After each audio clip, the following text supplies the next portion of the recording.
だすこちこもポテトでしょ、ポテトぶつけていきたいなと思います。よろしくお願いいたします。じゃあですね、オフェンスセンス上げるとなんかいいことあるのかやっていきたいなと思います。いやオフェンスですね、以前もやったことはあるんですけども、これがね、なかなか難しい検証でありまして、でコメントでもね教えていただいたんですけども、メスさんにもねだいぶ動画でいじられてはいたので、そこについてね今回はやっていきたいなと思います。でオフェンスセンスですね、でも今回やってみて新たに分かったこと、これは明確に違うがあるということが分かったんで、今日はそれをね発表していきたいなと思います。もちろん今回で完全解明とはいかないかもしれないんですけども、分かったことだけでもね、動画にしていきたいなと思います。検証方法ですね。検証方法は、トレーニングモードを使ってやっていきます。所定の位置からフリーキックをしていってラームにパスで、無操作、何も操作しないでフォワードの動きを見た後にシュートっていう感じですね。その時のセンターフォワードですね、ワントップになるんですけども、ここの動きを観察していきたいなと思います。でね、今回いろんな選手を使って、いろいろ見てきましたよというところで説明していきます。オフェンスセンスの検証の時いつもね出てくるのがこの瞬発も上がっちゃう問題というものがあります。なんか変化があってもね、これ瞬発力の影響なんじゃないかみたいな感じになってくるわけですね。で今回使っていくのがトラオレちゃんです。センターフォワードのポジション適性がついたトラオレちゃんなんですけども、このトラオレちゃんはねすごく優秀でして8振りするだけでね瞬発力99完走するんですね。でそっからセンス74ですから、その状態でね、はい、なのでこっからまた上げきれるということでオフェンスセンスね86まで上がります。ということで今までのオフェンスセンスってね90以上になっちゃってることが多かったんですけど、今回70代と80代の比較もできるということで、これはかなり大きいぞということでやっていきたいなと思います。で90代以上に関してはメッシとかベニシウス、ソン・フンミンとかを使いながら瞬発力99で固定をしてね、検証していきたいなと思います。判明したことを中心にですね、伝えるというか発表形式でやっていきたいなと思います。まず1つ目、ポジション修正ですね。基本的な動きから、見ていきたいなと思うんですけども、まずねここですね、この真ん中のここにねセンターフォワードがいる状態になっています。で見ていくとボールが出たこの瞬間ですね、この時の最初の動き出し、これはねみんな同じでした。どのプレースタイルどのポジションも同じでしたね。以前はねもうちょっと近いところのフリーキックだったんですけど、この時は差が出たんですけど、ここはね差が出なかった形になりました。でこの出て動き出したこの後のここですね、はい、ここみんなオフサイドポジションにいるんですけど、ここからの動き直しのところ、ここを見ていきたいなと思います。はい、74の86で見ていくんですけど、ディフェンスの動きがね似てるシーンじゃないと比べられなかったので、そこで見ていきたいなと思います。はい、でここですね、ちょっと分かりにくいんでアップするんですけど、はい、86の方はねもうポジション修正でもう後ろ向いて歩き始めてますね。でそれに対して74に関してはまだ前向いてますね。はい、こんな感じでまだ動いてないよみたいな感じでしたね。はい、なので、ここの、動き直しがちょっと遅くなりがち。ただその後はですね、オフェンスセンス上げてみたんですけど、86との違いっていうのはねそこまで、感じられなかったなーっていう感じでした。なので行って戻ってくるみたいな動作に関してはそんなには変わんないかなと思います。はい、次ですね、動き直しの部分ですね。これはオフサイドポジションから戻った後の話なんですけども、86に関してはもうこの段階でねこうもう前向いてるっていう感じにはなってきました。で、ただ74に関してはまだね、戻ってくるのも遅かったのもあるかなと思うんですけど、準備できてない部分もあったかなという感じです。もちろん毎回ではないんですけども、86のが速くなることが多かったっていう感じですね。で、ただここに関しては95以上ではね、ちょっと差が出てきたかな。95はね、もうちょっと速かった。もう戻ったすぐ瞬間でもう次に動こうとしているっていうのが見られましたねっていうところになってきました。90と86に関してはそんなに差が感じられなかったかなというところですね。でシュートへの反応ですね、こっからの差の方が激しかったんで、ここはちょっと細かく見ていきたいなと思います。はい、オフェンスセンスごとにね比べていきたいなと思います。まず74と86、ここに関してはシュート、このモーションが入って蹴る直前ですね、ここで86が、動き始めてるという感じですね。はい、なのでこのまだ1歩目入るか入らないかぐらいですけどね。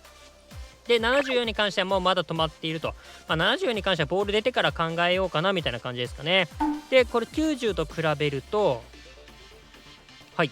これ90と比べると実はそこまで変わんなかった。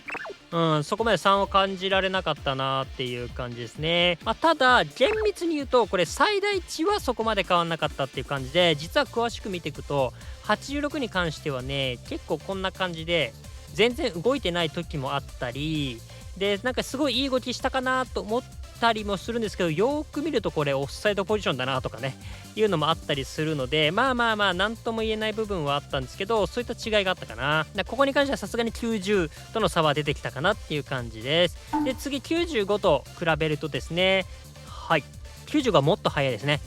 軸足がついた頃にはもう走り始めてます。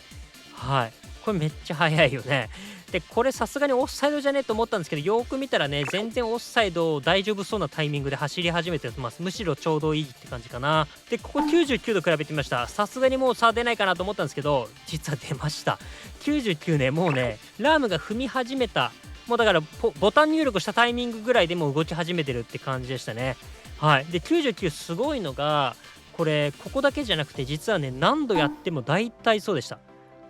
これね、ちょっとアップにしときますけど、全部ねもうラームが踏み込み始めた時にはもう動き始めてるっていうような感じで、もちろんオフサイドポジションじゃないところでねっていうところで、これ結構面白くないですか。ちゃんとね差が出たんですよねというところが目で見える形でできたんで、今日は結論です。オフェンスセンスが高いほどプレイヤーの操作に合わせてくれるスマートアシストの度合いみたいな感じとします。はい、ということでね、いろいろ見ていただきました。結構目で見える形でできたんじゃないですかね。メスさんこんな感じでどうっすかね。極論ですね、ちゃんと選手の動きが見極めることができるんであれば、なくてもどうにかなる数値なのかもしれません。はい、今回の検証ではねそんな感じかなというところですね。ちょっとまとめておきます。オフェンスセンスが高ければ高いほどポジションの修正が、ね、早くなりやすい。あとは裏への準備、パスを受けられる体勢とかがね早くなりやすい。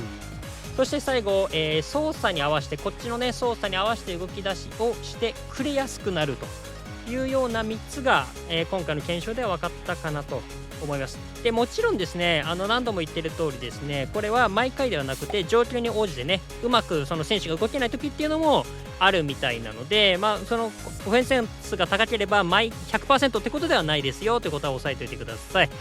どうでしょうね、90ぐらいあれば正直安心していいのかなとは思いました。ただ欲を言うと95ぐらいは特に最前線の選手とかは欲しいのかなとは思いましたかね。はい、もちろん今回無印でやってますけど、ここに加えてプレースタイルとか、選手指示とかね、そういったものも関わってきますよという感じです。で今回は分かりやすい裏抜けということでやっていきましたけど、攻撃時のやろうとしている行動の速さみたいな感覚で考えていいかなと思います。中盤の選手だったらパス受けの動きとか、2列目のね飛び出す動きとか、そういったところですかね。なのでそういうところがオフェンスセンス関係してくるんじゃないかなと思います。はい、ということでちょっと分かりにくい数値だとは思うんですけど、こうやって目で見える形で見えたんじゃないかなと思いますので、この動画良かった、参考になった、面白かったなと思った方ですね、高評価チャンネル登録をしていただけると嬉しいです。最後ですね、雑談をして終わりたいなと思います。はい、ここからね雑談になっていきます。一つ形として見れたから良かったんじゃないかな